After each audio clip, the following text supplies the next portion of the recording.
Becoming a dad.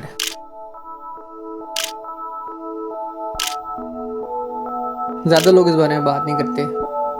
Physically तो माँ का ज़्यादा रोल होता है, तो बंदों को यही कहा जाता है कि भाई तुम चुप करो, तुमने क्या किया, तुमने तो कुछ भी नहीं किया।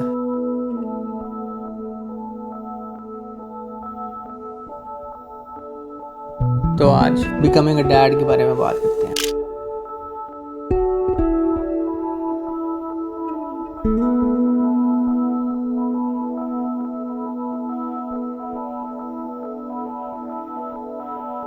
ये वीडियो उन लोगों के लिए है जो प्लान कर रहे हैं या जो कंसीव कर चुके हुए हैं और बिग डे का वेट कर रहे हैं, या जिनका भी नया नया बेटी या बेटा हुआ है। तो थोड़ा सा कॉन्टेक्स्ट दे दूँ तो जब मेरी शादी हुई थी तो मेरी बीवी जो थी वो उसी टाइम रेडी थी अम्मा बनने के लिए, मगर उस टाइम मैं रेडी नहीं था। नया नया बिजनेस शुरू किया था, बहुत मैच्योर बिजनेस नहीं हुआ था अभी, और मैं दुनिया घूमना चाहता था, एक दो मुल्क में देखना चाहता था उससे पहले कि काका हो, क्योंकि काके के साथ और रिस्पॉन्सिबिलिटीज आती हैं और चीज़ें जो हैं वो थोड़ी सी और कॉम्प्लिकेट हो जाती हैं। दो लोग जब अकेले रह रहे हो तो फिर बहुत सारी चीज़ें आसान रहती हैं, सिंपल रहती हैं। उसमें जब एक तीसरा बंदा आ जाता है, खास तौर पे जब वो इंडिपेंडेंट ना हो और अपने डिसीजन खुद ना ले सकता हो, कुछ भी खुद ना कर सकता हो, तो वो कॉम्प्लिकेट हो जाता है। इसी तरह अगर आपकी भी नई नई शादी हुई है तो लोग आपसे पूछेंगे कि भाई काका कब कर रहे हो, कब तुम एक्सपेक्ट कर रहे हो। तो ये बात याद रखें कि ये डिसीजन आपका और आपकी बीवी का है। जो लोग आपको ये बातें कर रहे हैं, बच्चा उन्होंने नहीं संभालना, आपने संभालना है। इसके अंदर आपने सिर्फ तब जाना है जब आप 100% श्योर हों कि अब मैं रेडी हूँ, ठीक है। अब 100% श्योर से मेरा मतलब ये नहीं है कि फाइनेंशियली जो है वो सिक्योर हों। ऑब्वियसली आप 100% रेडी जो हैं वो किसी चीज़ के लिए कभी भी नहीं होते। वो सही वक्त जो बंदा ढूंढ रहा होता है वो कभी भी नहीं आता। बच्चों का भी ऐसे ही है, बंदा ये सोचता रहता है या थोड़े से और पैसे आ जाएं, या मेरे पास गाड़ी आ जाए, या गाड़ी आ जाएगी तो फिर आप कहते हैं कि मेरे पास घर आ जाए। इस तरह करते करते चीज़ें जो है वो डिले होती हैं। वो डिले ना करें, मगर लोगों की बातों में भी आने की ज़रूरत नहीं है। ये डिसीजन आपका है, आपका और आपकी बेगम का है। तो जब दोनों में म्यूचुअल अंडरस्टैंडिंग हो तब ये करें। तो हमारे रिलेशनशिप में एक बंदे को इमीडिएटली औलाद चाहिए थी और दूसरे बंदे को इमीडिएटली नहीं चाहिए थी। मुझे बहुत ज़्यादा जल्दी नहीं थी, तो मिडिल ग्राउंड हमने ये निकाला कि यार 2 साल वेट कर लेते हैं, उसके बाद अल्लाह की मर्ज़ी। और ऐसे ही किया हमने 2 साल वेट किया। बीच में लोगों ने बातें की कि यार इतना टाइम हो गया तुम लोगों की शादी को, ये और वो, तुम लोगों ने अब तक किया कुछ नहीं है। तो मैं यही कह देता था सीधा सीधा कि भाई नहीं होता मेरे से, कि मैं तो कर ही नहीं सकता, मेरे में जो है वो पोटेंसी नहीं है। क्या फ़र्क पड़ता है कहने में, सच थोड़ी है, अगला चुप कर जाता है। ये हमारे माशरे में ये एक अजीब सी चीज़ है जो आपको बर्दाश्त करनी पड़ेगी। इसको आप शट डाउन कर लें, इसको आप रेजिस्ट कर लें, प्रेशर में आने की ज़रूरत नहीं है।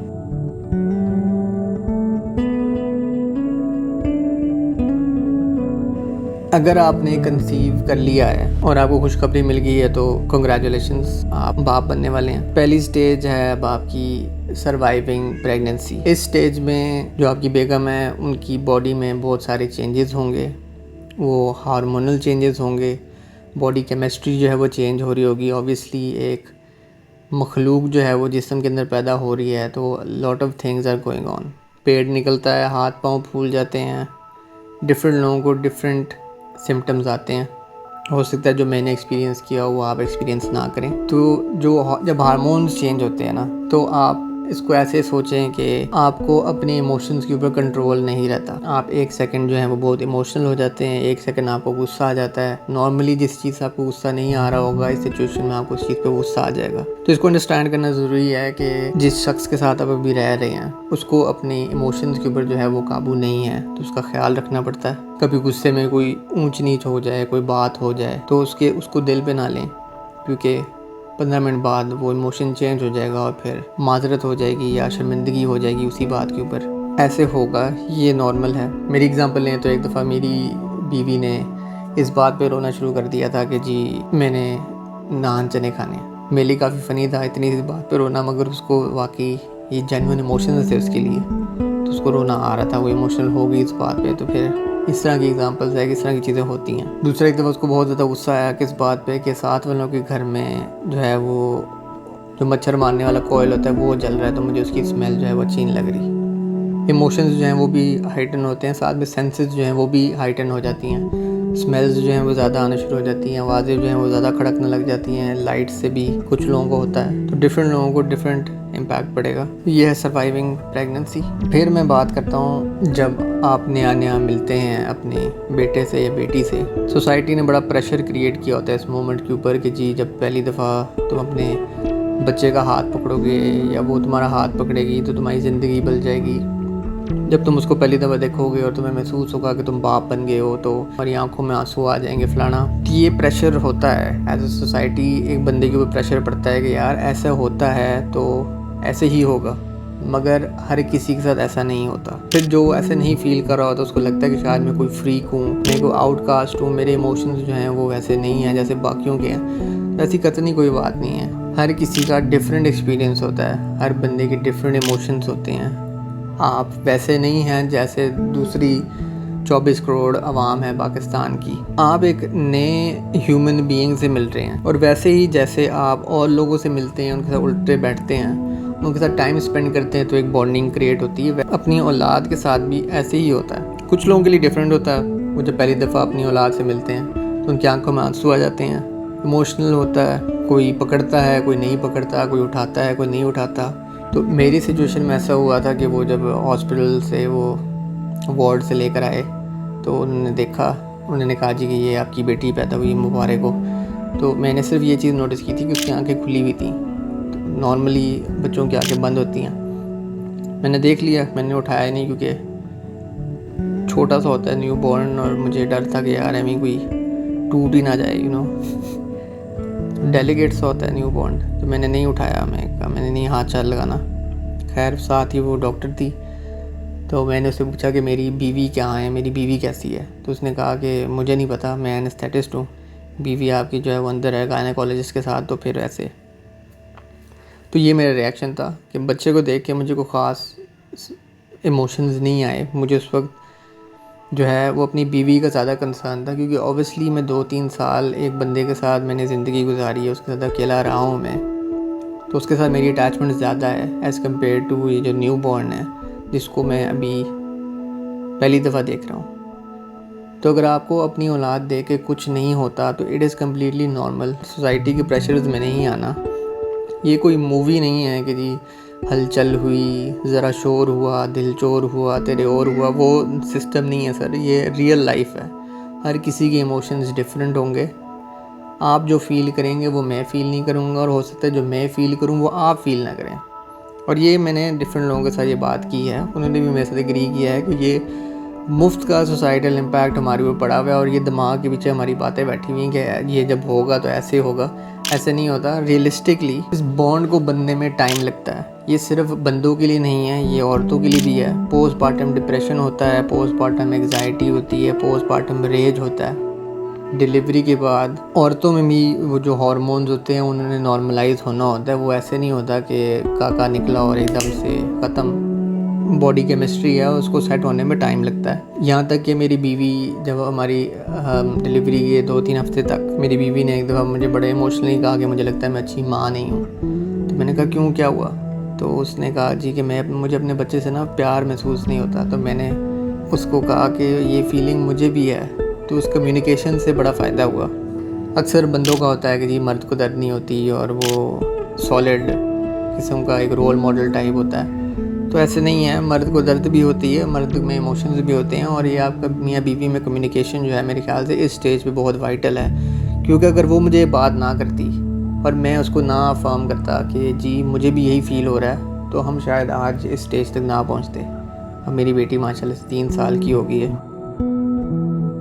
मैं ये नहीं कहूँगा कि हमारी परफेक्ट मैरिज है, मगर कईयों से बेहतर है और बेंटर है।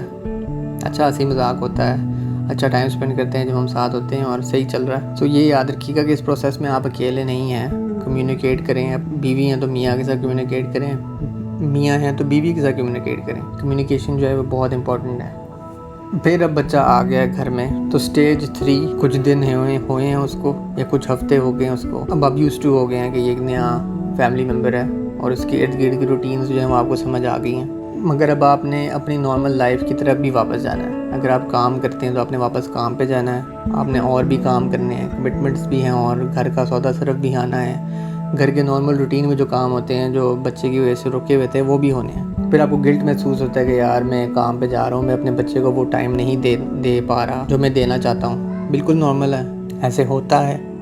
और फिर आप अपने आप को सिक्लूड करना शुरू कर देंगे, दोस्तों को अवॉइड करना शुरू कर देंगे, जो दूर के रिलेटिव्स हैं उनको अवॉइड करना शुरू कर देंगे कि इतना मेरे पास टाइम बचता है मैं अपने बेटे या बेटी के साथ गुजारूं। ये गिल्ट जो है ना, वो आपने एक्सेप्ट करना है कि ये ऐसा होगा, और आपको गिल्टी फील करने की ज़रूरत नहीं है, क्योंकि ये एक नॉर्मल प्रोसेस है लाइफ में। ये याद रखें कि काका आपके घर नहीं पैदा हो रहा पहली दफ़ा, और लोग इन चीज़ों में से गुजर चुके हैं। 2024 है तो एटलीस्ट 2024 ईयर्स से ये काम चलता आ रहा है। इट इज़ कम्प्लीटली नॉर्मल कि आप जाएं वापस ऑफिस काम करें, फिर घर आएँ, फैमिली के साथ टाइम स्पेंड करें। इट इज़ कम्प्लीटली नॉर्मल कि आप अपने दोस्तों के साथ इंटरेक्ट करें, आप बाहर के लोगों के साथ इंटरेक्ट करें, आप बाहर जाएं, आप इंजॉय करें अपनी ज़िंदगी, वो काम करें जो आप यूजुअली करते होते थे बेटा या बेटी पैदा होने से पहले। जिस तरह मुझे गेमिंग बड़ी पसंद है तो मैं गेमिंग करता हूँ। वो एक ऐसी चीज़ थी जो मैंने बेटी के साथ भी की है और बेटी के बगैर भी की है। जब बेटी आई तो ऑब्वियसली पहले चंद दिन तो स्ट्रेस था, एंग्जाइटी थी, काम था, बच्चे की ऊपर फोकस, मगर उसके बाद फिर आराम से मैंने ट्रांजिशन शुरू की वापस नॉर्मल रूटीन पे। फिर मैंने उसको भी इंक्लूड कर लिया।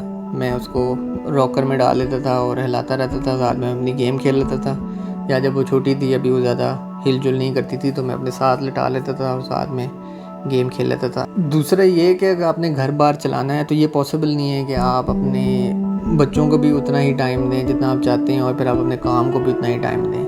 जिस तरह मेरे घर पे जब हमारी बेटी पैदा हुई तो मेरी बीवी की मैटरनिटी लीव के बाद उसने डिसाइड किया कि मैं अब काम नहीं करना चाहती, मैं अपनी बेटी पे ध्यान देना चाहती हूँ। परफेक्टली नॉर्मल था, उसको मना तो मैं कर नहीं सकता था इस बात पे। मैं कहा ठीक है। तो शुरू में मैं बड़ा एग्रेसिवली टाइम देता था अपनी बेटी को, हर चीज़ पे नज़र रखना, हर चीज़ के ऊपर मॉनिटर करना, ये और वो। मगर फिर मुझे आहिस्ता एहसास हुआ कि जब दो लोग एक चीज़ के ऊपर फिक्सेटेड हों तो फिर वो बाकी काम जो आप करना चाहते हैं वो नहीं हो सकते। घर चलाने के लिए टीम वर्क का काम है, तो ज़रूरी है कि एक बंदा जो है वो डेडिकेटेड हो काके के ऊपर और एक बंदा जो है वो बाकी काम देख रहा हो, वरना फिर घर नहीं चलेगा। ख़ास तौर पर अगर आप अकेले रहते हैं, कंबाइंड फैमिली सिस्टम नहीं है, तो फिर तो और भी मुश्किल है।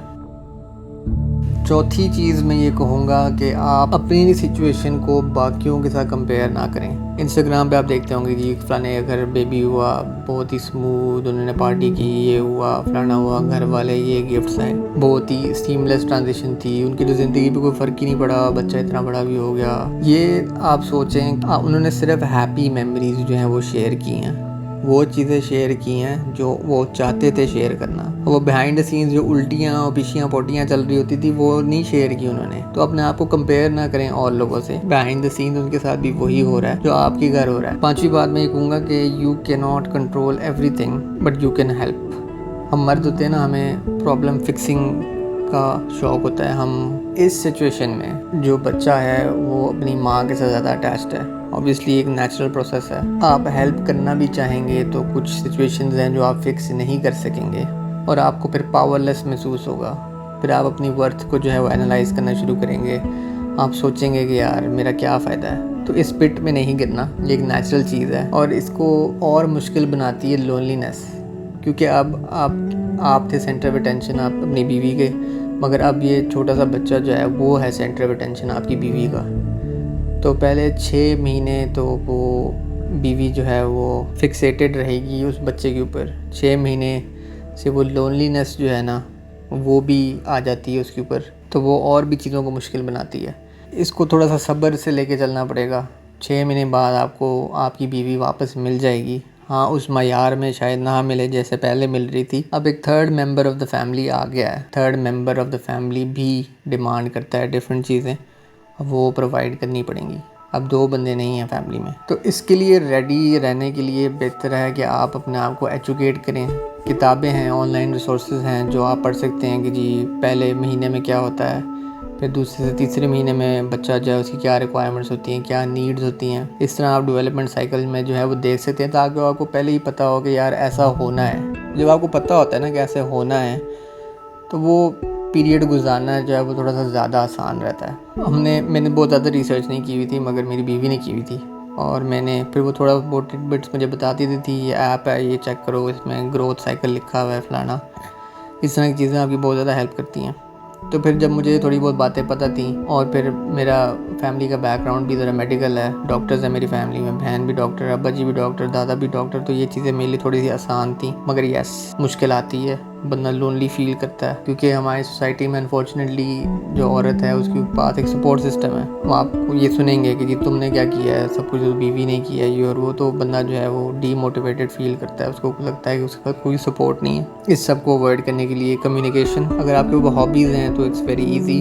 मुझे गेमिंग पसंद है तो मैं गेम्स में अपना दिमाग जो है वो बिजी कर लेता था, मेरे लिए थोड़ा सा आसान था। दोस्तों के पास जाएं, कम्युनिटीज़ ढूंढें, अर्ली फादर्स की कम्युनिटीज़ होती हैं फेसबुक पे, इंस्टाग्राम पे, इस तरह की सोशल मीडिया के फ़ायदे उठाएं, तो आपके हेल्प आउट करें इस प्रोसेस में। पॉइंट 6 में मैं ये कहना चाहूँगा कि having a child will test your marriage. जब बच्चा घर आता है, हर थोड़ी देर बाद उठना है, हर थोड़ी देर बाद रोना है, हर थोड़ी देर बाद उसने फीड लेनी है, आपकी रूटीन डिस्टर्ब होगी, बीवी की रूटीन डिस्टर्ब होगी, एग्जॉस्शन होगी, आप उस तरह सो नहीं सकेंगे जैसे पहले सो सकते थे, और जब नींद पूरी ना हो तो फिर बंदा चिड़चिड़ा हो जाता है, और जब दो बंदे चिड़चिड़े हों तो फिर छोटी छोटी बातों पर लड़ाइयाँ होती हैं। प्लस वो लोनलीनेस वाला एस्पेक्ट आ जाता है, क्योंकि पहले आप सेंटर ऑफ अटेंशन थे, अब ये छोटा सा बच्चा जो है वो सेंटर ऑफ अटेंशन है, तो आपको फील होता है कि आप नेग्लेक्ट हो रहे हैं और सारी टेंशन जो है वो इस बच्चे के ऊपर ही जा रही है, विच इज़ वारंटेड, क्योंकि वो अपने आप से तो कुछ कर नहीं सकता। अगर ये फीलिंग फिर भी आती है इस स्टेज में, इम्पॉर्टेंट है कि आप याद रखें कि ये हमेशा के लिए नहीं है, ये इनिशियल टाइम पीरियड के लिए है और उसके बाद थिंग्स विल गेट बेटर। इसके अलावा मैं ये कहूँगा कि जो एक्सपेंसिव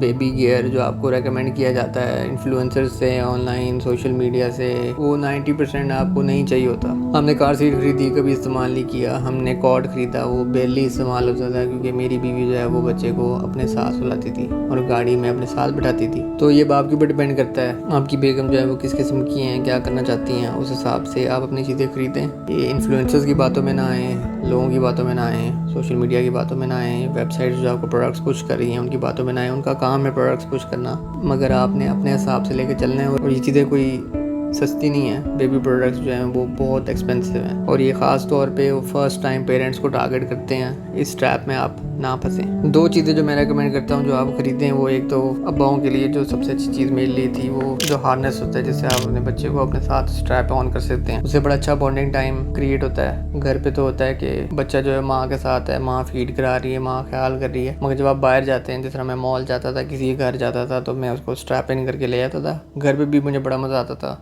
उसको पहन के वॉक शॉक करना, बाहर ले जाना, घूम फिरना। दूसरा मैं रेकमेंड करूँगा स्ट्रोलर से आपकी ज़िंदगी बड़ी आसान रहती है। बच्चा सोया हुआ है तो आपको उठा के लेके नहीं फिरना पड़ेगा, वो आराम से सोया हुआ है, आप अपने काम शाम करें, स्ट्रोलर में डालें काके को और जहाँ मर्जी ले जाएं। तो ये 2 चीज़ें जो हैं मेरे ख्याल से ये इम्पॉर्टेंट हैं, बाकी जो हैं वो स्किपेबल हैं। आखिर में मैं कहूँगा कि जो टाइम आपने वापस लेना है ना अपनी ज़िंदगी का, वो आप पे डिपेंड करता है। वो ऐसे कि जितनी जल्दी आप बच्चों को सिखाएंगे कि उन्होंने इंडिपेंडेंट कैसे होना है, उनको अपना काम खुद करने देंगे, उतनी ही जल्दी वो इंडिपेंडेंट होंगे और अपने आप चीज़ें कर सकेंगे, और आपके पास जो है वो टाइम फ्री अप हो जाएगा जिस पे आप उनकी निगरानी नहीं कर रहे। वो कॉन्फिडेंस देते हैं कि वो खुद सो सकता है, खुद नहा सकता है, खुद खाना खा सकता है। जितनी जल्दी आप उनको अलाउ करेंगे चीज़ें फिगर आउट करने में, उतनी जल्दी वो उन चीज़ों को करने में जो टाइम लगता है वो आपको वापस मिल जाएगा। अपने लिए टाइम बनाना इंपॉर्टेंट है। दोस्तों से मिलें, फैमिली के साथ इंटरेक्ट करें, जो आपकी हॉबीज़ हैं उनकी तरफ वापस जाना शुरू करें, क्योंकि अगर आपकी मेंटल हेल्थ जो है वो नहीं ठीक होगी तो आपने किसी का ख्याल फिर कैसे रखना है। तो ये थी आज की वीडियो। उम्मीद है कि आपने मेरी गलती से कुछ सीखा हो, मेरे एक्सपीरियंस से कुछ सीखा हो, और वो गलती आप नहीं करेंगे जो मैंने की। और आज के लिए इतना ही।